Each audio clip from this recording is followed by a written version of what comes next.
السلام عليكم ورحمة الله وبركاته. حبايبي الحلوين، ازيكم عاملين ايه؟ كل سنة وانتم طيبين. اللهم بلغنا رمضان يا رب واحنا في احسن حال يا رب. اللهم بارك لنا في رجب وشعبان يا رب، وبلغنا رمضان يا رب احنا في احسن حال يا رب. تقبل منا رمضان يا رب، يا رب تقبل منا رمضان ووعدنا بليلة القدر فيه يا رب. ان شاء الله ربنا يتقبل منا يا رب جميعا كده هوت، ويبارك لنا في رجب وفي شعبان ان شاء الله، ويبلغنا رمضان واحنا في احسن حال. النهارده بقى احنا هنعمل حاجه، هنعمل فرخه بس نعملها بطريقه ثانيه كده هوت. انا عندي فرخه، انا جبتها وغسلتها ونضفتها وفتحتها من الصدر من قدام، يعني انا فتحها من الصدر من قدام. وهي بصي بقى هي كده هوت، بعد ما فتحتها وغسلاها ونقعتها في الميه والخل والسكر، ففتحتها وفتحتها كده اهوت، وفتحتها ايه كده اهوت. كل اللي انا هعمله بقى معاكم، هنعمل التتبيله بتاعتها. بصي اهيت بالمنظر ده كده اهوت. انا هحطها بقى في صينيه مفروده كده اهوت زي البطايه كده اهوت، بس البطايه المفروده. ها، توهموا ان هي بطايه مش مشكله. هنتبلها بقى ون ايه ون ونسيبها بقى ساعتين ثلاثه، ونسيبها للصبح زي ما ايه ربنا يريد بقى. التتبيله بتاعتي بقى، انا هجيب الخلاط بتاعي، هحط كله في الخلاط. عندي بصلتين انا مخرطاهم، كله هنضربه في الخلاط.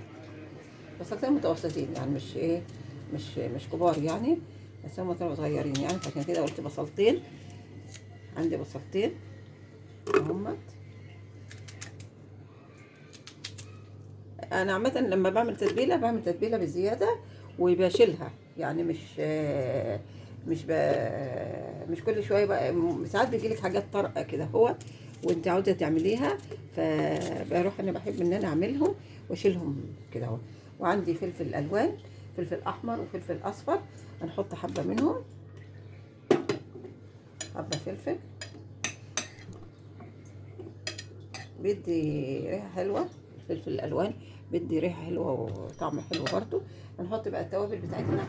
طبعا التوابل بتاعتنا دي زي ما انت عاوزه، التوابل اللي انت عاوزاها حطيها، التوابل اللي انت بتستعمليها حطيها. انا هحط معلقتين ملح او خليهم ثلاثه عشان ايه التتبيله بتاعتكم تكون كتيره. واحط او اساسي بقى الفلفل الاسود. وبعد كده هو بقى دي كل دي ايه، دي حاجات الاساسيه. بعد كده هو بقى احط اللي انت عاوزاه. انا عندي تتبيله المندي، انا شاريها من العطار كده اهوت. هي تتبيله المندي كده اهوت، يبقى لونها مصفر كده اهوت، يعني ايه هي مصفر كده اهوت. انا احط منها معلقتين كده اهوت، معلقتين كبار منها. دي اسمها تتبيله الايه المندي، انا بجيبها من عند العطار كده اهوت. خلاص، احط برضو انا بحب البودر، الثوم البودر في كل حاجه بيديله ريحه حلوه كده هو زي بتاعت بره بالظبط. انا بحس ان الثوم البودر بقى هو اللي بيدي الريحه، ليه زي ما انت بتشتريها من بره كده اهو. هحط برضو معلقه صغيره ثوم بودر، معلقه صغيره من الثوم الايه البودر كده اهو. واحط شويه زعتر،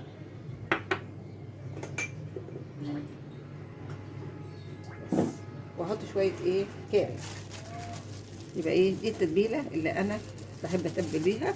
وطبعا هحط نص ليمونه واحط نقطتين كاري، كاري اساسي للفراخ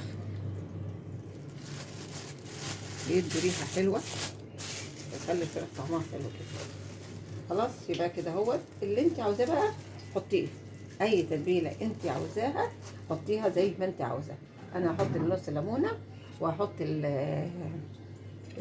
نقطتين خل واضربهم في الايه في الخلاط وارجع لكم تاني. التتبيله بتاعتنا احنا عملناها، هنعمل بيها الفرخه بقى كلها كده اهوت.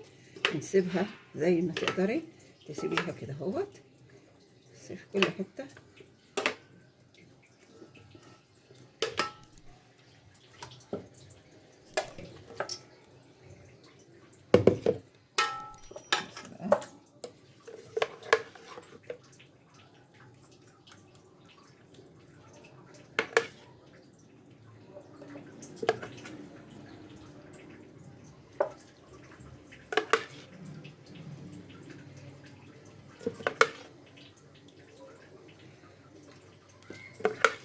ونسيبها بقى زي ما هي كده اهوت لحد ما ايه ندخلها الفرن. تبقى ايه بس عامله ازاي بقى كده اهو لحد ما تخش الايه الفرن.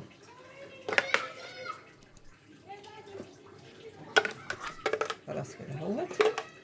انا هسيبها بقى تتبل زي ما انت ايه تقدري تسيبيها وخلاص. بس خلاص كده اهوت.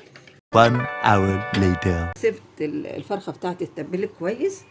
انا لما اجي احطها احطها تحت الشوايه وافتح عليها الشوايه. لما اجي افتح عليها الشوايه بقى هعمل ايه؟ بصوا انا بشويها الاول على الجنب ده.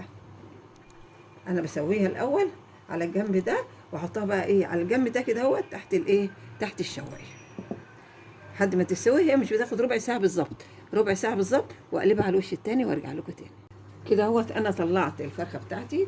ده الظهر بتاعها، يعني شايفين الجمال ده كله، وده الظهر بتاع الفرخه مش الوش بتاع الفرخه. انا بسويها على الظهر الاول عشان لما اقلبها على الوش تبقى ايه تبقى وشها حلو. بصي ادي الايه ادي الوش بتاع الفرخه بتاعتي. بصي مستوي، هو اصلا نص سوا كده اهو. اللي انا بعمله بقى انا اخدت معلقتين كاتشب ومعلقه عسل اسود وسنه ملح، وهدهن بيهم بقى الايه وش الفرخه دي بقى. المعلقه العسل الاسود دي بتخلي لك طعم الفرخه جميل جدا جدا. بدل ايه ممكن نحط كمان معلقه صلصه، يعني زي ما انت ايه متوفر معاكي. انا حطيت كمان معلقه صلصه عليه، يبقى كاتشب ومعلقه صلصه. هي كانت عندي يعني الصلصه كانت عندي بره فتعمل. هدهن بقى بيها الايه الوش دوت كله، هدهن بيها وش الفرخه كله وندخله بقى ايه الفرن. مش هياخد برضه هو ربع ساعه بالظبط، ربع ساعه بالظبط، وتاكلي اجمل فرخه جميله. الريحه بتاعتها طبعا اصلا جميله جدا كده هو. بصي معلقه العسل الاسود دي رائعه رائعه، يا ريت تجربوها وتقولوا لي بجد بجد معلقه العسل الاسود بتفرق كتير جدا.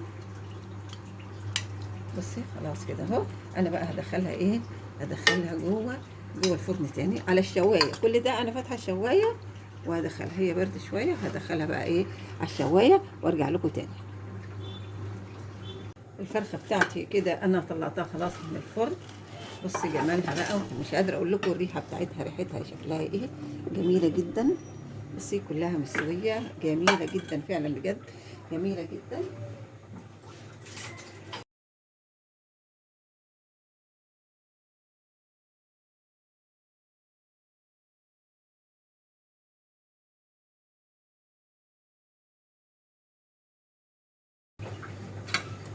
تبقى ايه فرخه جميله كده اهوت، ما خدش مننا وقت وسهله ومشويه جميله جدا، ما فيهاش اي تعقيدات وما فيهاش اي حاجه، ما شاء الله عليها. خلاص كده اهوت. لو عجبك بقى الفيديو بتاعي لو سمحتي جربي الفرخه بالطريقه ديت، وما تنسينيش بقى لايك وشير وتدعمي الجرس عشان يوصل لك كل جديد.